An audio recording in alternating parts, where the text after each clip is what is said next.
know Pastor Scott told you all last week that he will not be here this week. So this week we have a special guest.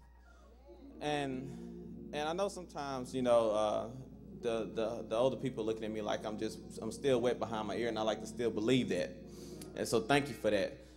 But the younger folks I have to deal with always call me old. And I have an issue with that. Yeah, Reverend Porter, I get the same thing, man. I don't know. I don't understand this generation. But to show you how old I am, I have a friend that we have invited today to give you the message, and his name is Joseph. So without further ado, y'all welcome Joseph.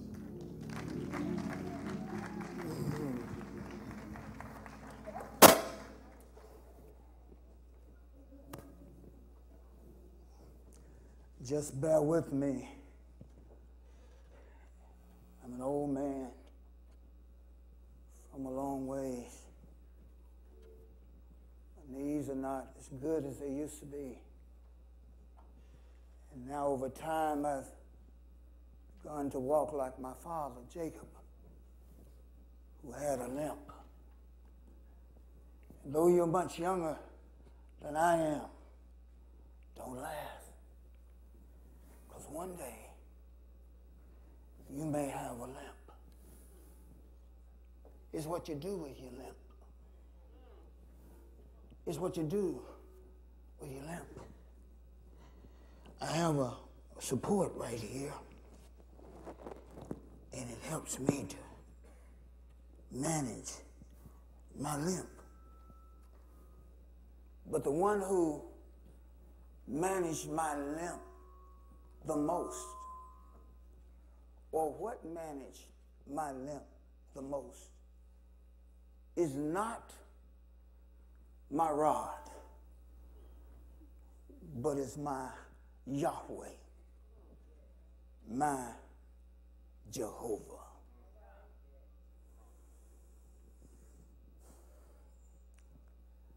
My name has already been given, Joseph, the son of Jacob, and I come as an older man, not as a 17-year-old boy that I'll talk about in a few minutes.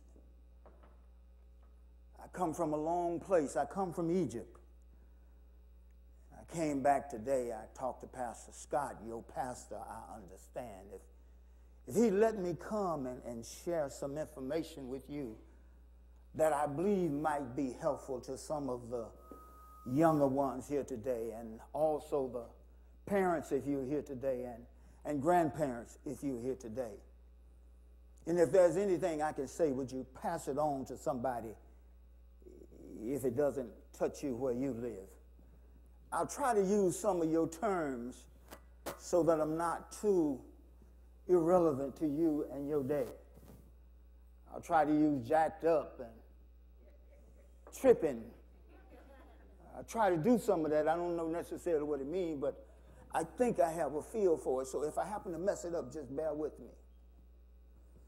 My story is a story of intrigue, a story of jealousy, a story of hatred, a story of bitterness. I come from a blended family. Yeah, I think back in your day, there was a group, I'm told, called The Temptation, and they did a song, I think, called Papa Was a Rolling Stone.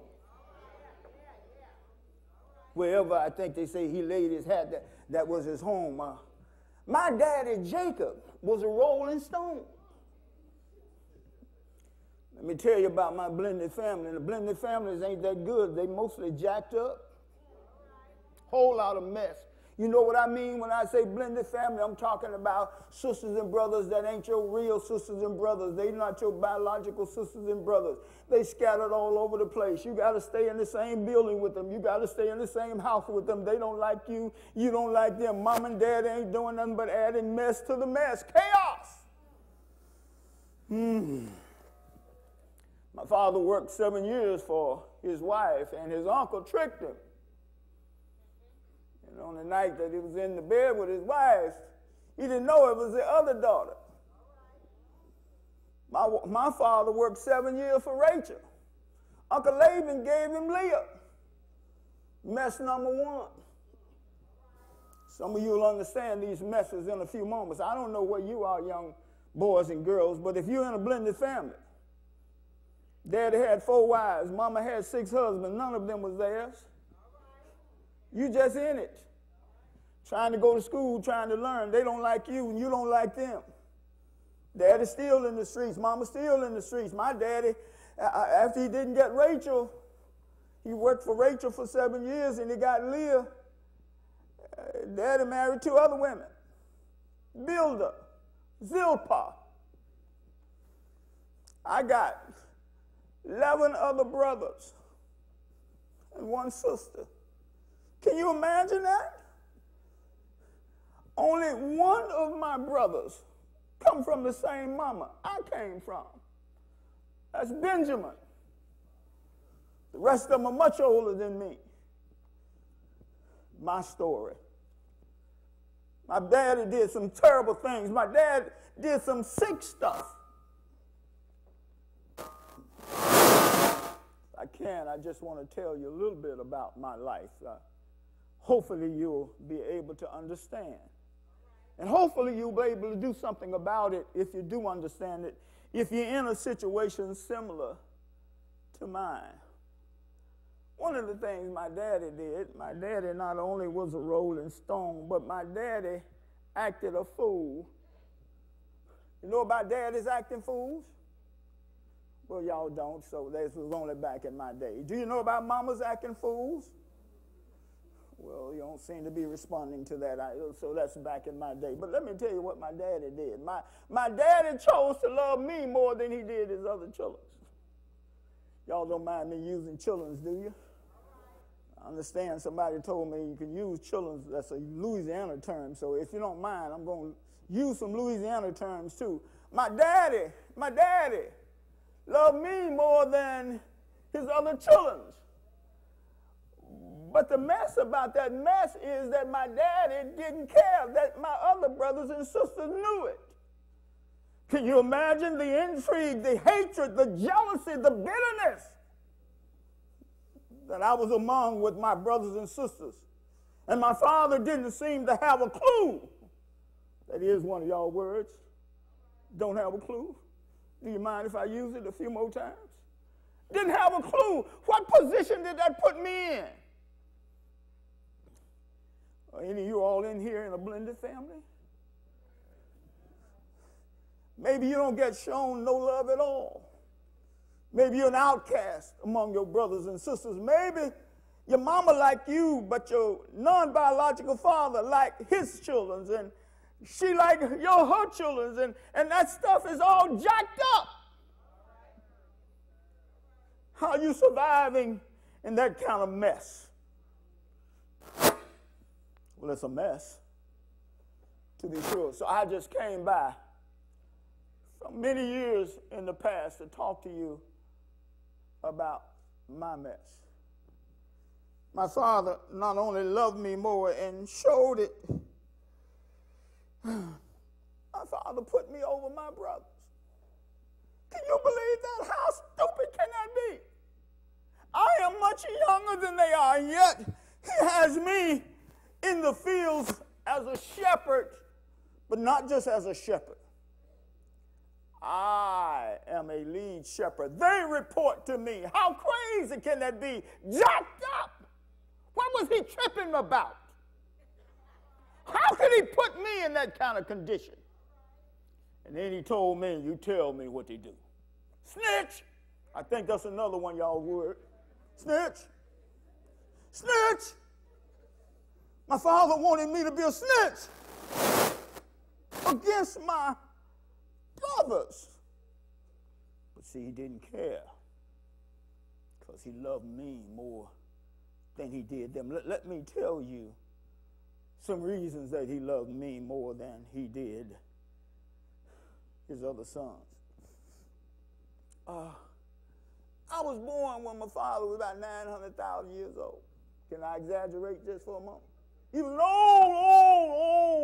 old gray man. No way was he supposed to be able to get somebody pregnant.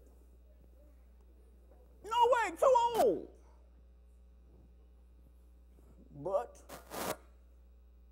God allowed Rachel, the one he worked 14 years for, to become pregnant after Leah had 6 children, after Bilhah, Zilpah had 2 each. Rachel, the one he loved too, me and my younger brother Benjamin, he thought I was God's answer to prayer, to everything on the sun. I'm an old man and you gave me a son. But you were a younger man and he gave you some other sons too. Dad, why are you not loving them too? You sit up in here and you look at me and you say, this man is crazy and I don't relate to this stuff. Maybe you don't know anything about a blended family. Maybe you don't know about favoritism in your household, but let me say this to some of your parents. Stop that mess if you're doing it. You'll create jealousy. You'll create hatred in that household. And a fire will erupt that you can't put out. And you'll wonder why years down the road your children hate your guts. And then they hate each other because you made some choices to love one or several more than you did the others. And you had the audacity to show it. Shame on you.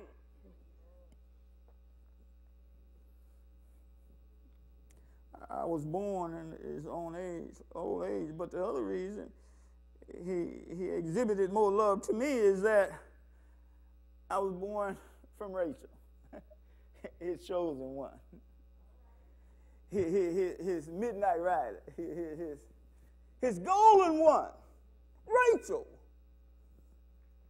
And then I was more honorable toward him.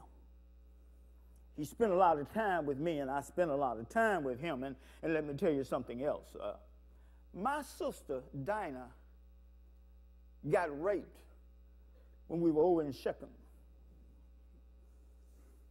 My 10 brothers went through the city of Shechem, murdered everybody they could see. Those that they brought them back as slaves, men, women, and children. Of course, it was the women, not the men. They murdered them. So what was my father to do? Was he to trust them with sheep when he couldn't trust them relative to the lives of people? But that ain't all. See, this stuff gets nasty when you're in a blended family. Not just a blended family. But my oldest brother, Reuben, slept with my dad's wife. Blended family. Messed up family. All kind of garbage. You don't know what I'm talking about. Everything in your household is good. Mom and daddy loving each other. Showing you their love. They don't cuss you out. Mama ain't still in the streets. Daddy ain't still in the streets. They are at home helping you, teaching you, helping you with your lesson. I understand that many of you have graduated or will be graduating, and they stood by you. My father put me in a position to be killed. Some other things happen that I need to share with you that happens when things are messed up and jacked up and folks are tripping.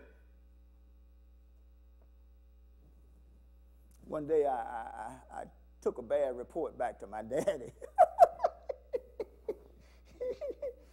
Boy, I tell you, I can look back now. That's funny now, but when I did that, I was a fool. See, because my father used me to chastise my other brothers. Let me show you what I'm talking about. I'm the youngest, but he makes me overseer, and then I'm to rat. Well, if you're the overseer, you don't have to rat. Yes, you do when your brothers are older than you and hate your guts. You can't tell them nothing to do. You said, that's a story about you, Joseph, and your brothers, not about me.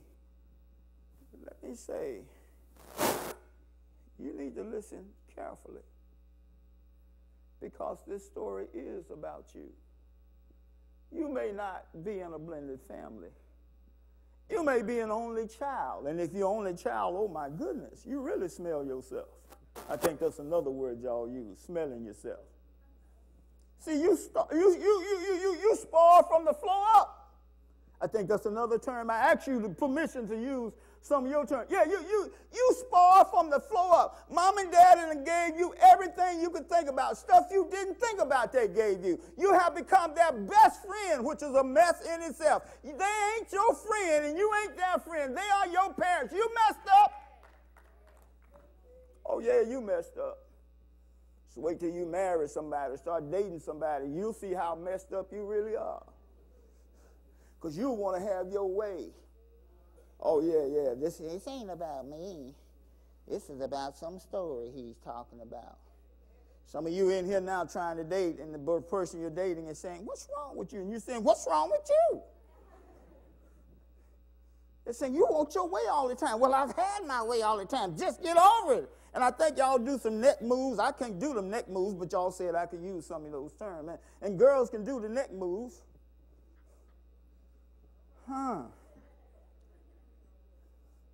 You know what? When I gave the bad report, it made it only worse for my brothers and me. How could my father put me in that position? Parents, could I put a pause right here? Don't put your children in positions where they are hurt, in positions where they will be hurt or can be hurt.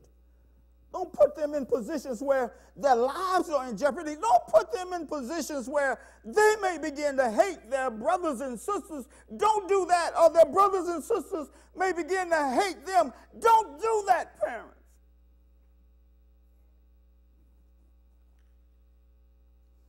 Well, the worst of stuff I haven't told yet. I'm out in the field one day, and we are collecting sheaves. You know, sheaves, let me tell you what sheaves are. Sheaves are bundles. We're in the field. We're gleaning.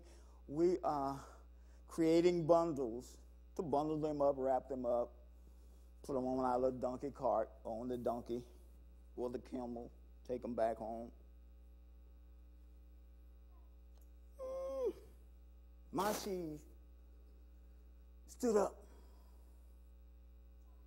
My brother's sheaves bowed down to my sheaves. Me not knowing the dynamics of relationships and all messed up in my mind because I was a messed up boy in a messed up home in a messed up situation, didn't know how to handle the situation. I had not been trained and taught by my father relative to relationships. And let me put a pin and a pause right there. If your mom and daddy ain't teaching you about relationships and their importance and how to manage that maze, you better sit down and say, Mom and Daddy, I need some help because I don't know what I'm doing. You know what I did? I went back and told my daddy, Daddy! You know what happened, Daddy? While I was out there in the field, yesterday, that's a Louisiana term. Y'all said I could use some of your modern day terms. Yesterday means yesterday. I was out in the field yesterday with my brothers, and let me tell you what happened. My sheaves stood up, and theirs bowed down to me. My brothers went crazy. You know why? Because they understood what it meant. What it meant was that one day I would rule over them. That's what it meant. And they are saying, wait just a moment, Daddy liked you more. Daddy been giving you more privileges. Daddy been treating you like a king when you ain't no better than none of us. And now you have the nerves enough to tell us that one day you're going to rule over us. You're tripping.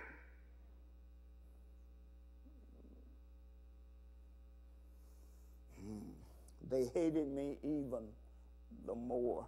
Bitterness, pain, trials, internal disconnection, all of that was happening inside of me, but it was also happening inside of our family.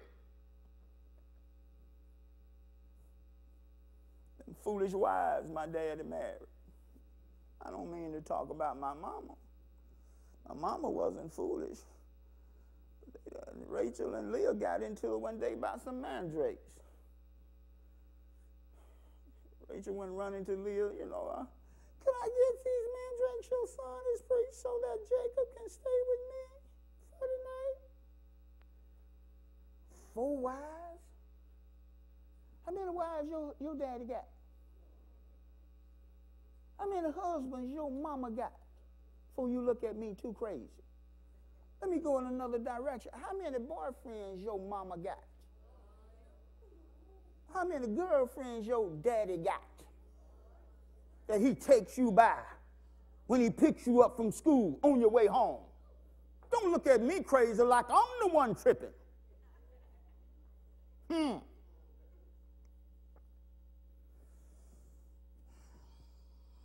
That's not it. I added to the mess myself.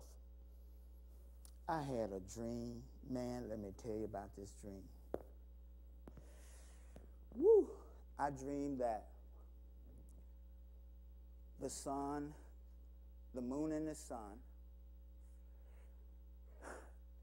and the stars bow down to me. Let me help you here if you need it, and I need to tell you anyway. In our day and time, back in the day, the moon represented the father, the sun represented the mothers, the stars represented the children if there were any. So my dream basically said that one day I would rule over my mama, my daddy, and my brothers at one time. How did I make it worse? Daddy!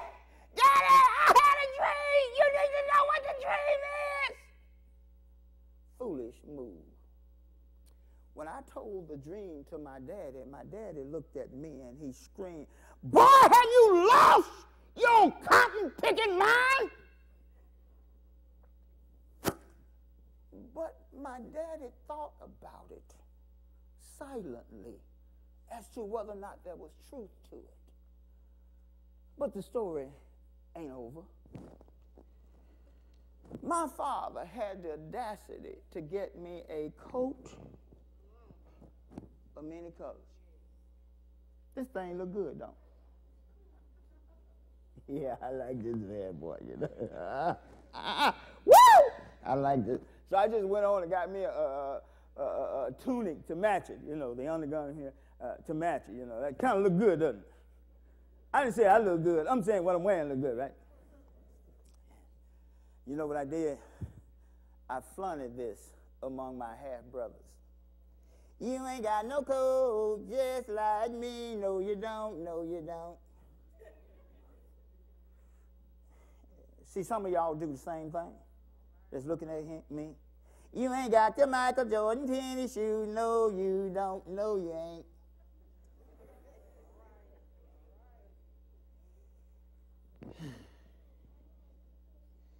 You ain't got the Louis Vuitton. You ain't got the Louis Vuitton. No, you ain't.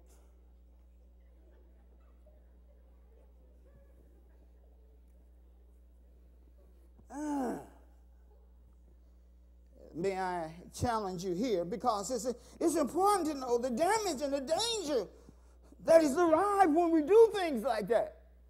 We're lifting ourselves up at the expense of relationships. We're trying to make ourselves feel good about ourselves, when in essence, we don't need to feel good about ourselves as much as we need to maintain a relationship that will have some good in it for all of us. Look back. God worked this thing out down the road, but I'm not down the road. I'm not telling you the story about down the road. I'll mention it after a while. But in the midst of where I am right now, this stuff was stink. S-T, I think stink, S-T-A-N-K, something like that. Stink, rotten, not good, bad, sour.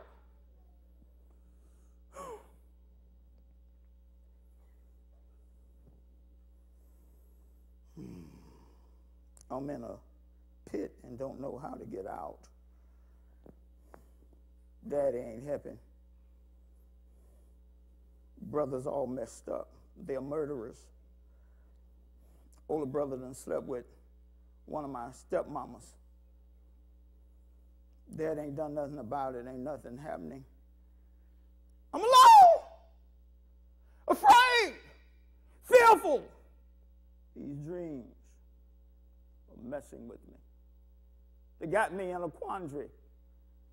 Let me say something about my dreams. and then I'll go back to Egypt.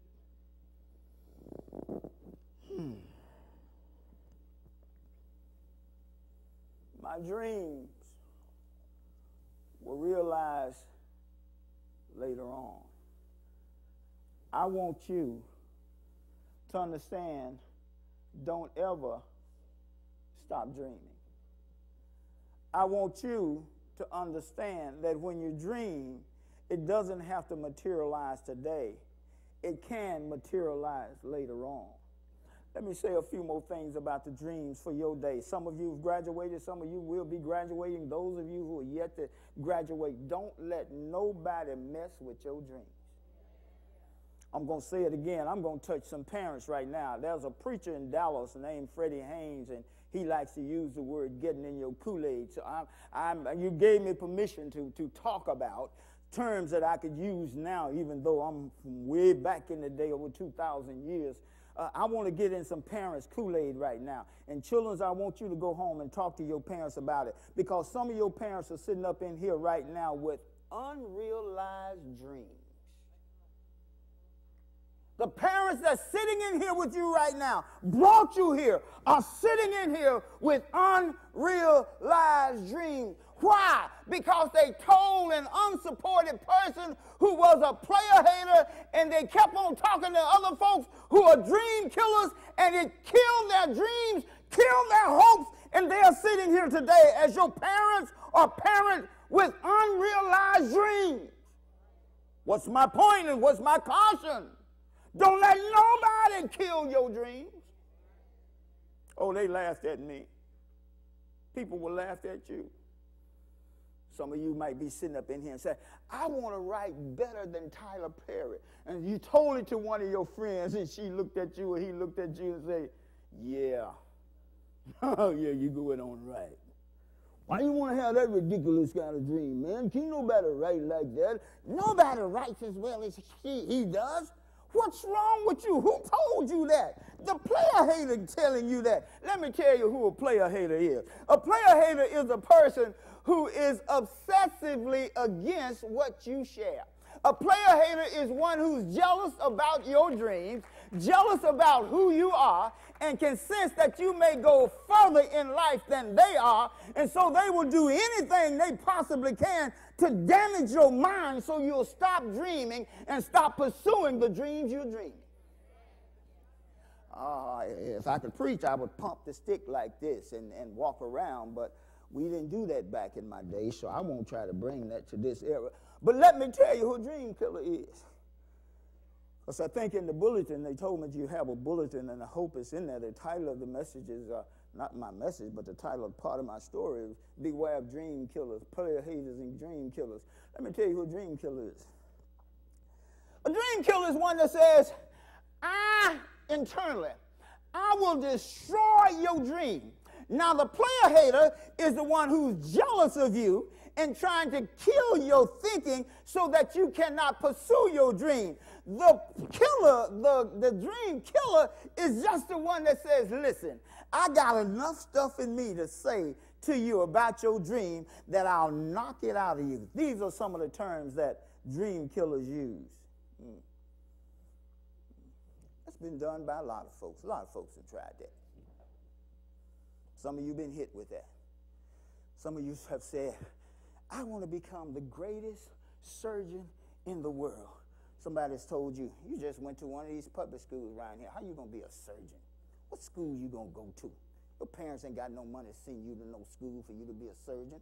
Somebody in here said, I want to be the greatest lawyer, the greatest defense attorney there ever was. And you tell your friend who is unsupportive, your friend hit you with a player haters come in and a dream killer story. He says something like this, or she says something like this. Yeah, go ahead on.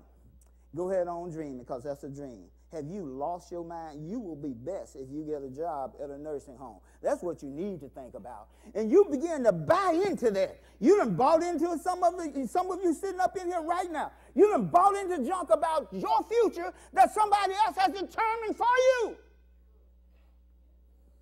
Let me give you a couple of points about dreams. When you have a dream, it's yours. It ain't nobody else. What is therefore? Therefore, don't expect anybody else to respond to it like you do. is your dream. It's not theirs. They're not going to respond to it like you. You're all excited, and you go running with your mouth open, your eyes open, and everything else open, and you start sharing it all over the place, and in 2 minutes after you share it, you shut down forever.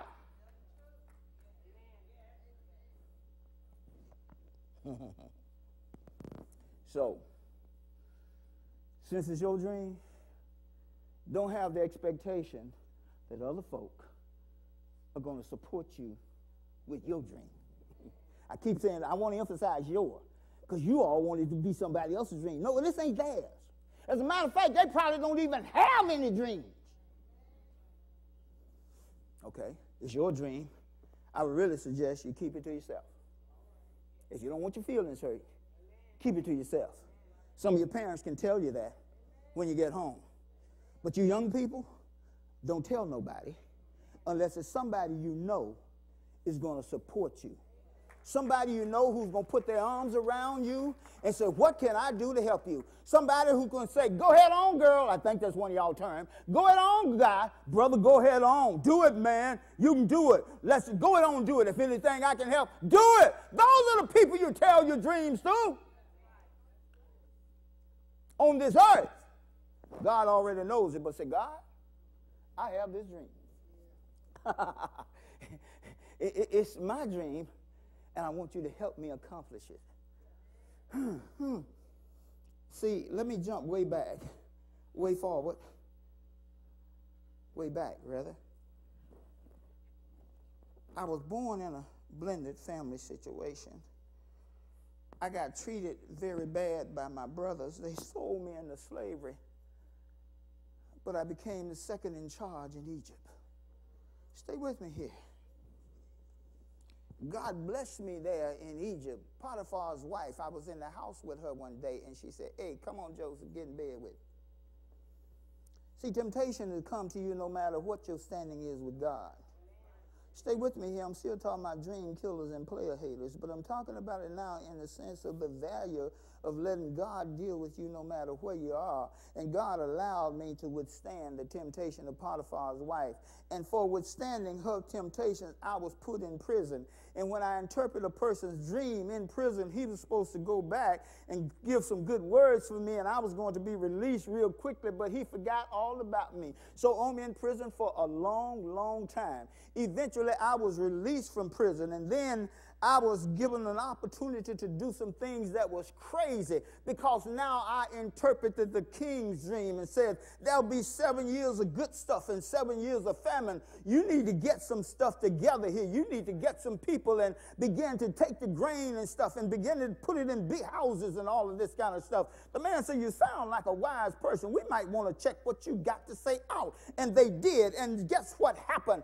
It came to pass. There was 7 years of famine and 7 years of good stuff. And listen at me now. Now go back down to Canaan where my brothers are and my father is. My father says, sons, there's a famine in the land. We need to go down to Egypt and get some food. So he sent my brothers down to Egypt where I was, and they didn't know who I was. I spoke Egyptian, and I didn't look the same. And so when they came before me, I recognized who they were. But because even though they were player haters and dream killers relative to my dreams, I did not treat them that way. But what I did, I allowed them to find out for themselves where their new heart was or was not, if in fact they had a new heart. The bottom line is, not only did they bow to me in Egypt, but I sent them back and said, bring my daddy and all the family down here. And they did, and then I met with them, and we had a great time. I'm over the whole country. How did I get there? You can be more than what you are today. You are more than what you think you are today. Please listen at me. Young girl just got pregnant. Realized you just got pregnant. The boy could care less about you. As a matter of fact, he's accusing you of sleeping with every Tom, Dick, and Harry. You hurt from the flow up. That's another one of your words, I think. you don't know what to do. You go to mom and daddy, and you don't find any friendship there, and you're figuring that all your life is over. They put you out the house. Well, let me tell you this. There have been many people who've been put out of the house, but they have not been put out of God's hand. You may be put out of the house, but you ain't put out of God's hand. And when you're still in God's hand, even though you're put out of the house, God will take you in his hand and get you to where he wants you to be. And where he wants you to be could be a different house and a different place and a different standing in life. Don't let an abortion, 2 or 3, 4 or 5, kill you. Don't let it mess with your dreams. Don't let dream killers say, girl, you've had 6 abortions. You're going to only have 7. You ain't going nowhere in life. Young men, don't you walk around as if you got it all together, pants below your buttocks, and you think everything is cool and copacetic. I think that's another word, copacetic, that I'm allowed to use.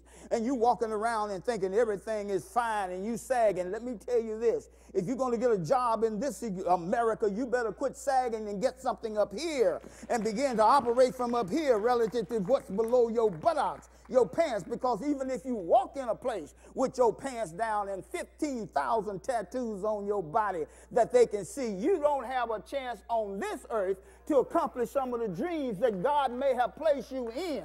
So you begin to stand and say, wait just a moment. The tattoos don't define me. The question was raised one time, why do people wear tattoos like they do today?